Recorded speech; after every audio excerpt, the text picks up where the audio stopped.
doctor Guillermo Olivares Díaz, Miguel Pérez Arroyo y María Adriana Guzmán. También se da cuenta que la defensa técnica del investigado presentó 2 escritos con fecha 12 de diciembre del presente año. Primero, que interpone recurso de nulidad contra el auto de detención preliminar y segundo, interpone recurso de apelación contra el auto de detención preliminar. Asimismo, el día de hoy, a horas 8:37 de la mañana, el representante del Ministerio Público presenta un escrito en el que ofrece nuevas pruebas. En este caso, las nuevas pruebas es declaración testimonial de Alejandro Antonio Sala Segarra, de fecha 9 de diciembre del 2022, declaración testimonial de Raúl Enrique Alfaro Alvarado, de fecha 9 de diciembre del 2022, declaración testimonial de Walter Horacio Córdoba Alemán, de fecha 10 de diciembre del 2022, declaración testimonial de Jesús Martín Gómez de la Torre Aránibar, de fecha 9 de diciembre del 2022, declaración testimonial de Heidi Lisbeth Juárez Calle, de fecha 9 de diciembre de 2022, declaración testimonial de Emilio Gustavo Arturo Sandro Edmundo, de fecha 9 de diciembre de 2022, y acta fiscal de fecha 9 de diciembre de 2022, en la que el investigado se negó a pasar examen toxicológico. Es todo en cuanto tengo que informar. Muy bien. Muy bien. Este recurso de apelación inicialmente fue interpuesto como abogados por el doctor Ronald Atencio Sotomayor y por el doctor Pérez Liendo. En esta Corte Suprema se han presentado una serie de escritos en donde se apersonaban o se personaban diversos abogados. Hay un abogado que han renunciado al patrocinio y finalmente el último escrito es el presentado siempre con la firma del señor Castillo Terrones por el doctor Atencio Sotomayor, que es un abogado ya con exclusividad. Y por tanto, él es el único representante y el único que va a hacer el uso de la palabra por la defensa. ¿Es así, doctor Atencio? ¿Está claro el tema? Estoy preguntando, doctor Atencio. Es correcto, Muy doctor. bien. Está también el señor expresidente, el profesor Castillo Terrones, estoy observándolo. Por favor, si puede un poquito virar la cámara para observarlo. Sí, doctor. Y también me acompaña Hugo Interconsulta para en la audiencia poder... No se preocupe, usted es el único que habla, pero obviamente con las interconsultas que usted estime conveniente. El señor Pedro Castillo Terrones está de acuerdo con esta defensa. Está claro el tema que solamente su abogado es el doctor Atencio Sotomayor. Sí, doctor, buenos días. Buenos días. Es así entonces, ¿no? Hay, todo está muy claro en términos de la defensa. ¿Correcto? Muy bien. Entonces están aquí en esta audiencia también el Ministerio Público y la Procuraduría General del Estado. Quiero que esta audiencia sea muy clara, muy precisa y que nos ayude a situar el tema de hecho y el complejo tema jurídico que nos trae. En consecuencia, le pido a todas las partes brevedad, concisión, que es un arte, concisión y claridad en las tesis jurídicas y las hipótesis que van a plantear. Por favor, insisto mucho y sobre todo el absoluto respeto entre todas las partes y al órgano judicial, como corresponde a un Estado constitucional y a una sociedad civilizada. Muy bien. Doctor Atencio Sotomayor, tiene usted el uso de la palabra. Muchísimas gracias. Con su permiso, señor presidente, para poder compartir pantalla, por favor. ¿Cómo no?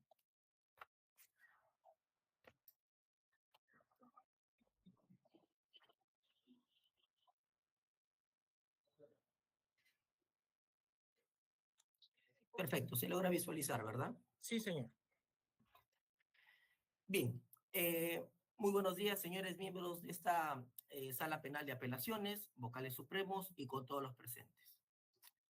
El presente caso que nos convoca señor director de debates y señores vocales, es plantear si la detención preliminar por el supuesto de flagrancia es o no legal. Para esto, el Código Procesal Penal ha establecido presupuestos o requisitos. El primer presupuesto que se tiene que analizar es que efectivamente haya existido el supuesto de flagrancia, conforme lo prevé el artículo 259 del Código Procesal Penal. Y lo segundo es contrastar la existencia de peligro de fuga o de obstaculización. Vamos a referirnos a la flagrancia. En el presente caso, tal como lo establece nuestro recurso de apelación, no existe flagrancia. Se le imputa a mi patrocinado dos hechos punibles, el delito de rebelión y el delito de conspiración. Por esos dos tipos penales se detuvo al presidente Pedro Castillo Terrones bajo el supuesto de flagrancia. Perdón, señor, es alternativamente, o uno u otro, ¿no? Alternativamente. Correcto. Alternativamente. Hay una tipificación alternativa. Correcto. Respecto del tipo penal de rebelión, para la configuración del tipo penal de rebelión, tal como lo establece el artículo 346 del Código Procesal Penal, y diversa jurisprudencia que ya existe, podemos citar lo de la Sala Penal Transitoria, la revisión de la sentencia 4-2014 del 18 de marzo de 2015, la sentencia del Tribunal Constitucional, el expediente 02092-2022, igual el recurso de nulidad 890-2010 del 6 de septiembre de 2011, y así sucesivamente. Pero ¿qué es lo importante de todas las jurisprudencias que se señalan? Que para el tipo penal de rebelión, lo primero que se tiene que configurar para que pueda existir una detención en flagrancia bajo este supuesto, porque eso es lo que tiene que contrastarse, porque es la privación de la libertad en un nivel de sospecha grave. El delito es un tipo penal pluriofensivo de convergencia. ¿Qué significa que sea un tipo penal pluriofensivo de convergencia? La configuración del tipo penal de la rebelión, tal como está estructurada la norma, exige que convengan varios sujetos activos en la comisión del hecho delictivo. Es decir, tendría que haber perpetrados el mismo mediante el concurso de personas y haber convergido en una resolución criminal. Por eso es un tipo penal pluriofensivo. Pero si vemos en el requerimiento de detención preliminar por flagrancia, solamente estaba imputado mi patrocinado, Pedro Castillo. Entonces, ¿cómo se puede configurar el supuesto de flagrancia en el tipo penal de rebelión cuando no se ha cumplido con este elemento, que es la pluralidad de agentes que tengan que converjan en la comisión del hecho punible? Segundo, tal como está estructurado el tipo penal de rebelión por el alzamiento en armas, se exige que existan muchos participantes, pero no cualquier tipo de participante, por la estructura compleja del tipo penal, sino que se requiere que estos participantes tengan la capacidad de cometer el tipo penal. Es decir, puedan estar en la actitud de configurar el hecho delictivo. ¿Por qué? Porque es un alzamiento en armas. ¿Por qué? Porque es para variar el orden democrático. No me podría reunir yo con 4 amigos y decir, voy a resquebrajar el orden democrático. Es decir, los que participan tienen que tener la condición necesaria de poder deponer a un gobierno legalmente constituido, de suprimir o modificar un régimen constitucional, o de variar la forma de gobierno. En el presente caso, cuando se detiene a Pedro Castillo Terrones, no se ha configurado que él haya estado participando con otras personas en la rebelión, que haya generado esta capacidad de variar la forma de gobierno. Con nadie, solo. La detención fue solo. Acá estamos para hacer un control de la detención preliminar por flagrancia, no para hipótesis o para supuestos.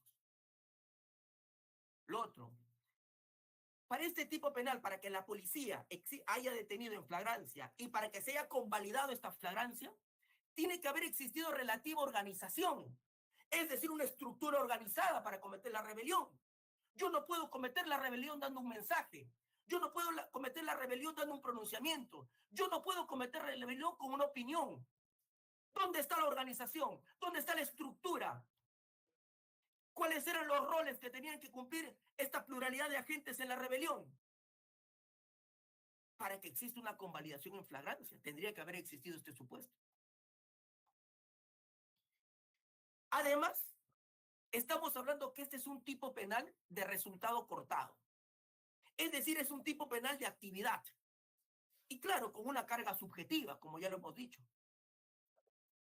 Si es un delito penal de resultado, perdón, si es un delito penal de mera actividad, más no de resultado, y para la configuración del tipo penal se requiere el alzamiento en armas, lo que tendría que haberse constatado en el presente detención por flagrancia y la convalidación es el alzamiento en armas.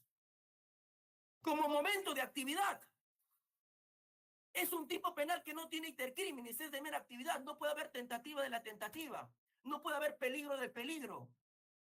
Si es un tipo penal de actividad y se configura con la acción del lanzamiento en armas, no hay un intercrímenes previo.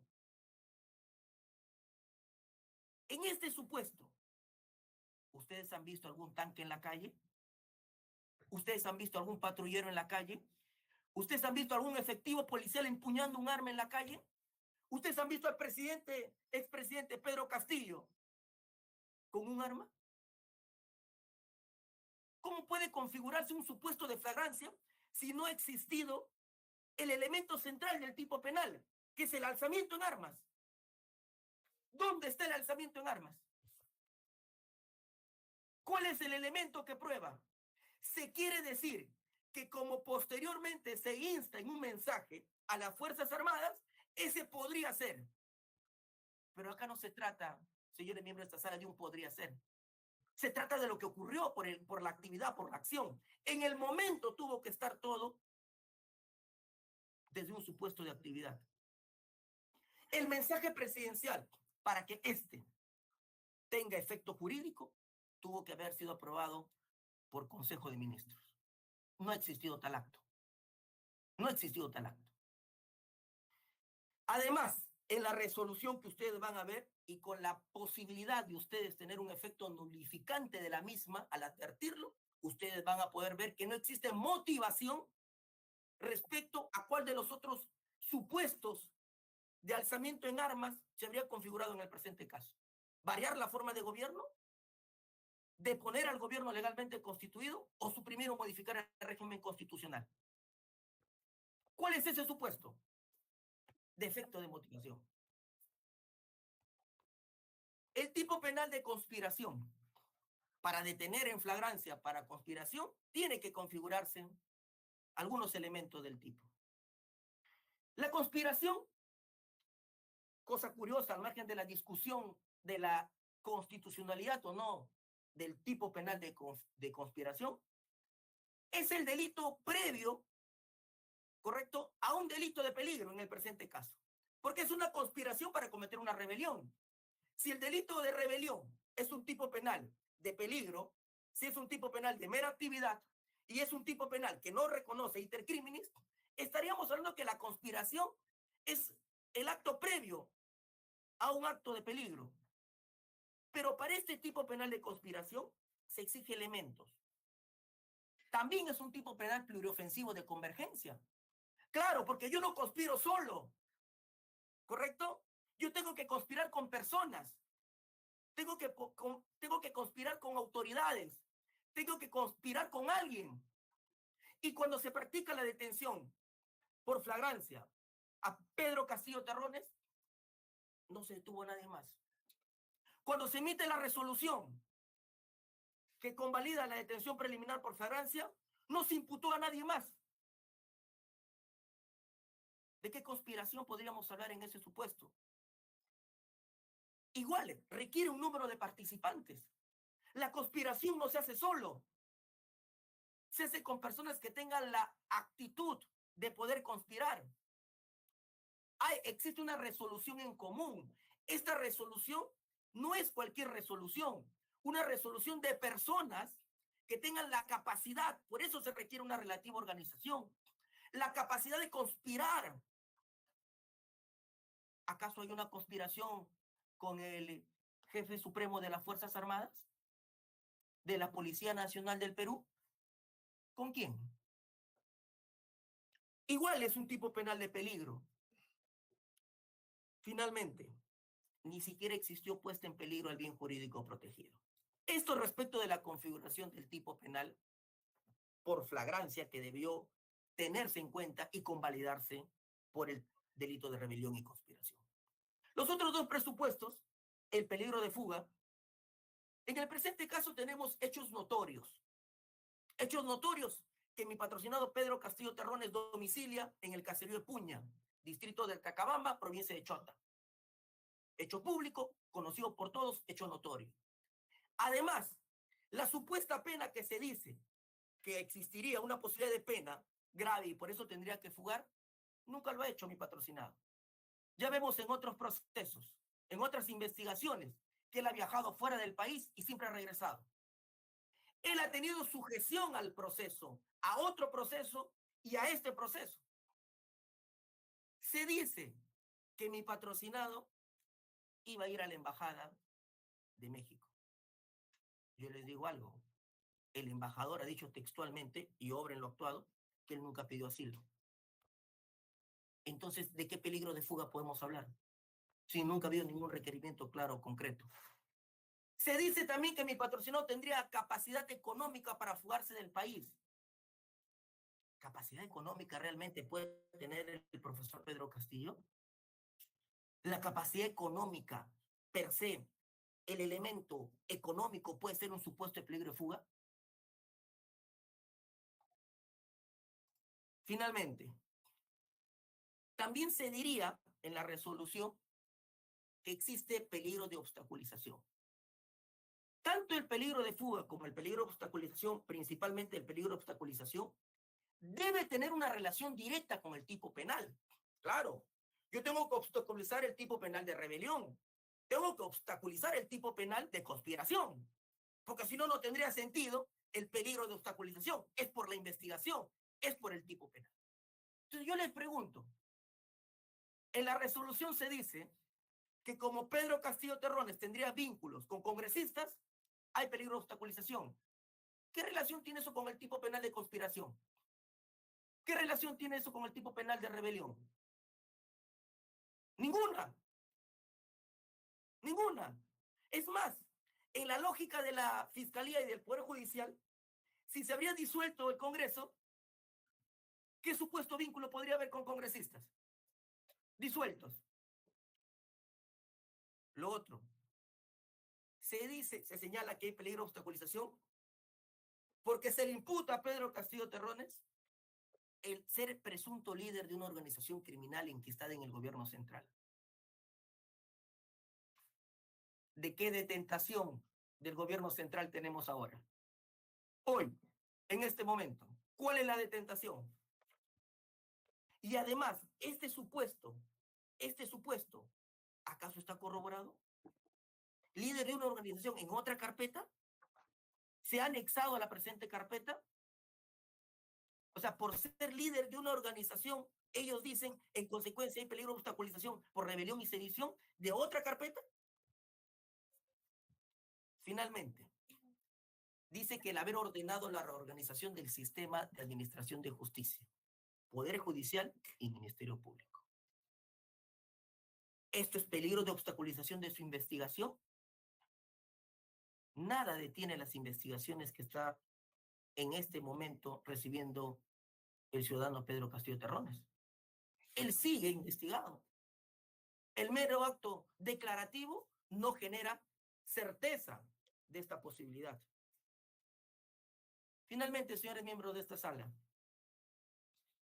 la resolución que ustedes van a emitir no solamente debe ser una resolución de acuerdo a derecho, como corresponde, sino tiene que ser una resolución de justicia. Esta resolución es tan importante porque esta determinará el aplomo que se tiene en estas circunstancias.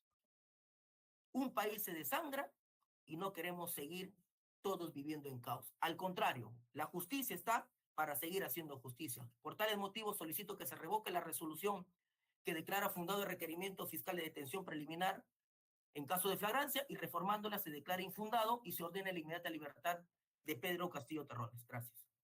Muy bien.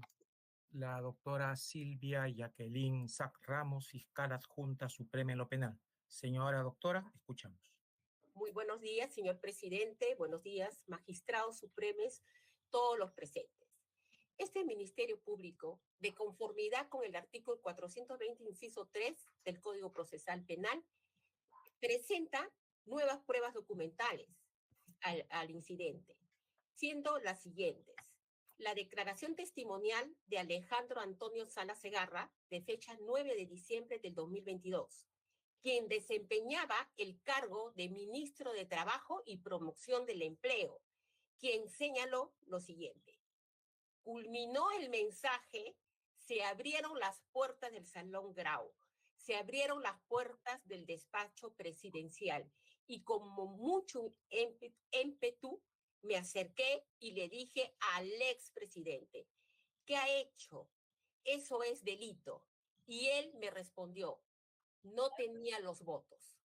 Este elemento de convicción sustenta la imputación en relación a que el entonces presidente de la República, José Pedro Castillo Terrones, tuvo pleno conciencia de la ilicitud de la decisión, pese a lo cual materializó la misma, tratando de disolver el Congreso de la República y estableciendo un gobierno de excepción, así como atentando contra la autonomía de los otros poderes del Estado y los organismos autónomos del Sistema Nacional de Justicia.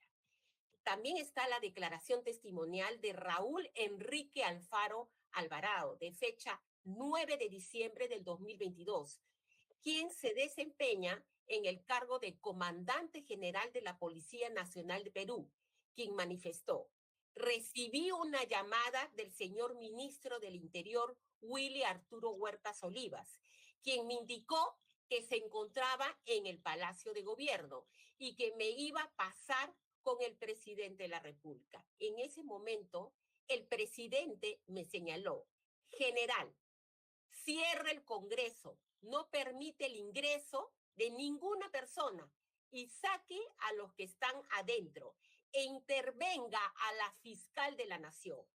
Elemento de convicción que sustenta la imputación en relación a que el mensaje de la Nación emitido por el entonces mandatario José Pedro Castillo Terrones tenía como finalizar utilizar las fuerzas policiales y fuerzas armadas para levantarse en armas y quebrantar el orden constitucional, transgrediendo el artículo 45 de la Constitución Política del Perú.